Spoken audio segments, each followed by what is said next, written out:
नमस्कार, आदाब, सत श्री अकाल, गुड मॉर्निंग मेरे प्यारे साथियों।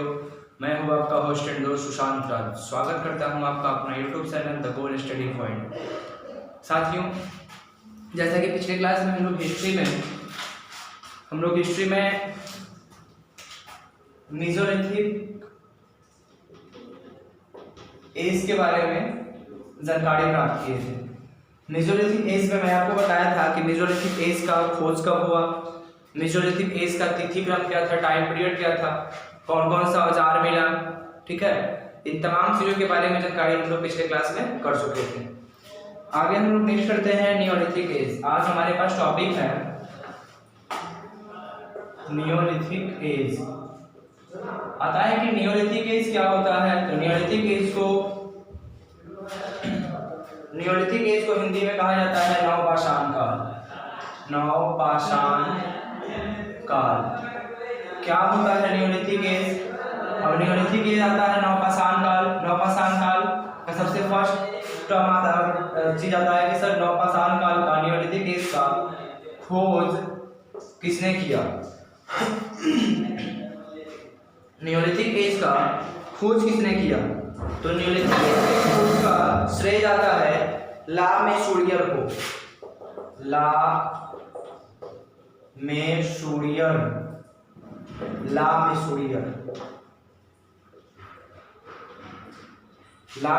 को नियोलिथिक एज का खोज का श्रेय दिया जाता है।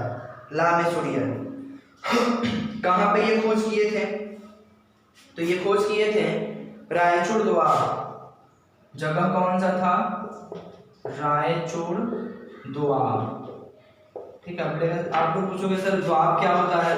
तो द्वाब को इंग्लिश में डेल्टा कहा जाता है। बोलोगे डेल्टा क्या होता है। तो नदी के द्वारा दो नदियों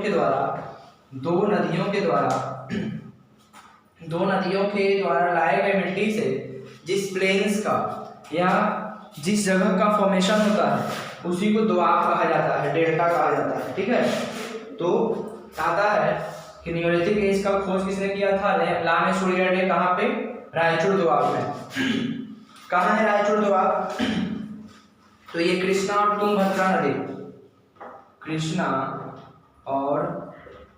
तुंगभद्रा नदी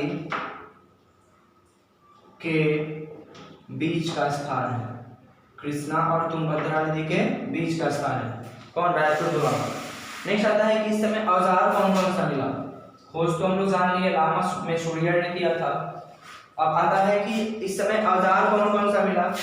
तो इस समय जो औजार मिला था वो मिला था सेल्ट्स मिला था, ठीक है। और मिलता है पॉलिश्ड टूल्स। मतलब इस समय सेल्ट्स मिलता है और पॉलिश टूल्स मिलता है। पॉलिश टूल्स मीन्स जैसे कि पैलियोलिथिक एज में जो भी औजार था वो पत्थरों का बना हुआ था, ठीक है।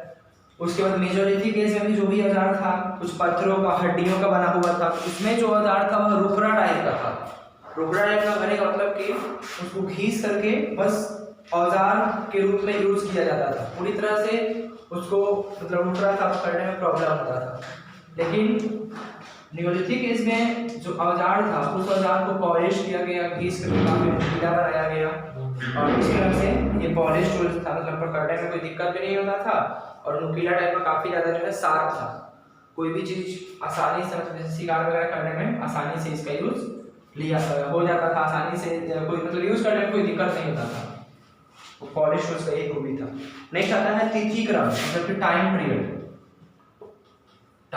पीरियड।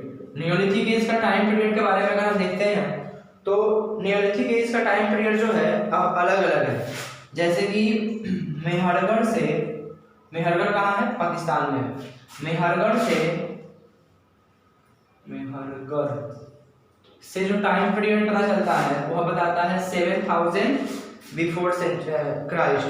7000 बिफोर क्राइस्ट मेहरगढ़ के द्वारा इसका टाइम पीरियड पता चलता है। उसी तरह से बेलन घाटी से जो साक्ष्य प्राप्त होता है उससे इसका टाइम पीरियड पता चलता है 4500, मतलब 4500 बिफोर क्राइस्ट। ये कहाँ से चलता है, तो बेलन घाटी से जो एविडेंस मिलता है उस एविडेंस के द्वारा इसका टाइम पीरियड 4500 बिफोर क्राइस्ट पता चलता है। उसी तरह से आता है साउथ इंडिया या फिर नॉर्थ इंडिया का जो एविडेंस मिलता है, साउथ इंडिया और नॉर्थ इंडिया से जो एविडेंस मिलता है वह बताता है इसका टाइम पीरियड कौन सा, तो इसका टाइम पीरियड बताता है 2500 बिफोर क्राइस्ट। तो 3 तरह का टाइम पीरियड आया नियोलिथिक एज का। मेहरगढ़ से जो साक्ष्य प्राप्त हुआ उससे 7000 बिफोर क्राइस्ट, बेलन घाटी से 4500 बिफोर क्राइस्ट और नॉर्थ इंडिया और साउथ इंडिया से जो साक्ष्य मिलता है एविडेंस मिलता है वहां से पता चलता है 2500 बिफोर क्राइस्ट। नेक्स्ट आता है कि इस समय मानव प्रजाति कैसे थे। इस समय का मानव प्रजाति कैसा था। साथियों जैसा कि मैं आपको बताया था कि पैलियोलिथिक एज के बाद पैलियोलिथिक एज में जो लोअर पैलियोलिथिक एज था, उसी तरह से मिडिल पैलियोलिथिक एज था, अपर पैलियोलिथिक एज था। तो लोअर पैलियोलिथिक एज में होमो इरेक्टस, अपर पैलियोलिथिक एज में लोअर पैलियोलिथिक एज में होमो इरेक्टस, मिडिल पैलियोलिथिक एज में होमो सेपियंस और अपर पैलियोलिथिक एज में होमो सेपियंस कहा जाता था मनुष्य को। ठीक है, तो अपर पैलियोलिथिक एज के बाद जहां भी मनुष्य के बारे में हम बोलेंगे वहां पे होमो सेपियंस से बोलेंगे। तो इसमें मानव प्रजाति कैसा था, होमो सेपियंस था। ठीक है, नेक्स्ट आता है पर्यावरण का कि इस समय पर्यावरण कैसा था।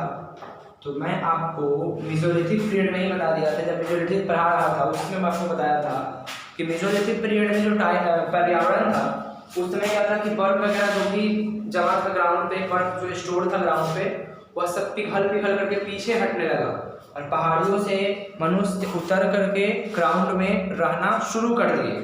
तो इस समय कहा जाता है कि इस समय के बारे में कहा जाता है नियोलिथिक एज के बारे में कि ग्राउंड पे जो भी बर्फ वगैरह जमा हुआ था वो पूरी तरह से पिघल गया और मनुष्य एक परमानेंट सेटल्ड लाइफ स्टार्ट कर दिया, मतलब मनुष्य एक अस्थायी जीवन बिताना शुरू कर दिया। तो इसमें पर्यावरण कैसा था, तो बर्फ वगैरह सब पिघल गया था और पर्यावरण जो हम लोग पिछले क्लास में किए थे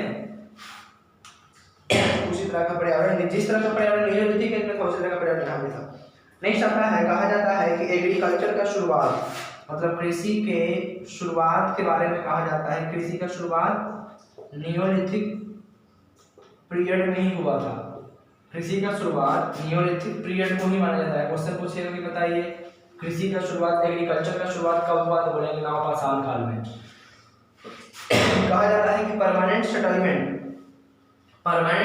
लाइफ भी स्टार्ट हुआ था कब, नियोलिथिक पीरियड में ही, मतलब एक अस्थायी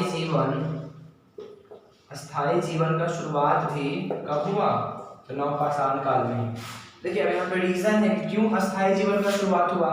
तो अस्थायी जीवन के शुरुआत का रीजन ये है कि मनुष्य जहाँ पे खेती करेगा, अब जाहिर सी बात है कि खेती फसल वगैरह उगाएगा खेत में, तो फसल उगाएगा तो उसकी देखभाल करने के लिए उसको आसपास में ही कहीं रहना होगा। तो खेतों से 2-3 किलोमीटर दूर वो लोग घर बना करके और वहाँ रहते थे। घर मतलब कहाँ पे घर बनाते थे, जहाँ तहाँ घर बना नहीं सकते हैं, तो घर कहाँ बनाते थे, तो नदी वगैरह के किनारे या फिर झील वगैरह के किनारे बनाते थे। अब नदी झील के किनारे क्यों बनाते थे, क्योंकि जहाँ पे पानी अवेलेबल था, मतलब जहाँ पे वाटर अवेलेबल था उसी जगह पे वे लोग रहते थे। ठीक है, तो लोग झील और नदी के किनारे रहते थे।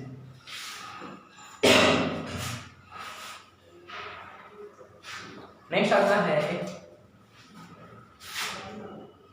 एक आर्कियोलॉजिस्ट थे जिनका नाम था गार्डन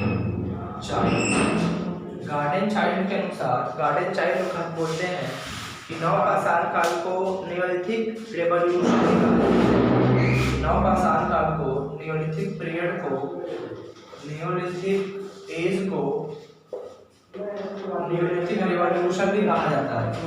क्यों नियोलिथिक रिवॉल्यूशन कहा जाता है, क्योंकि इस समय एक बहुत बड़ा चेंजेज होता है। मतलब कहा जाता है कि मनुष्य पैलियोलिथिक एज में घुमक्कड़ था, भोजन संग्राहक था, भोजन को संग्रहित करके खाता था, मेसोलिथिक में थोड़ा सा सुधार हुआ, कुछ कुछ चीज का सुधार हुआ, मतलब भोजन संग्रहण करता था, अब यहाँ पे धीरे धीरे अस्थायी जीवन व्यतीत करना शुरू कर दिया। नियोलिथिक एज में पूरी तरह से मतलब कहा जाता है कि बहुत बड़ा चेंजेज हुआ, मनुष्य पूरी तरह से अस्थायी अपना जीवन व्यतीत करना शुरू कर दिया, खेती वगैरह का शुरुआत हो गया था। मनुष्य के जीवन में बहुत बड़ा चेंजेज कब आया?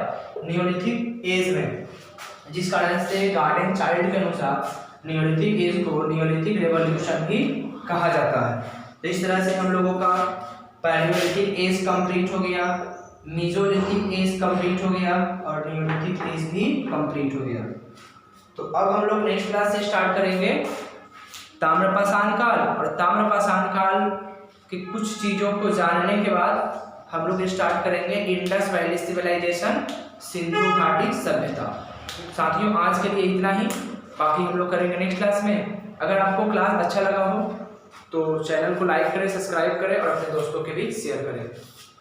साथियों एक मिनट, मतलब मेरे कुछ दोस्त लोग थे जिनका कॉल वगैरह आया कि आप पढ़ा रहे हैं हिस्ट्री, तो हिस्ट्री में क्या पढ़ा रहे हैं।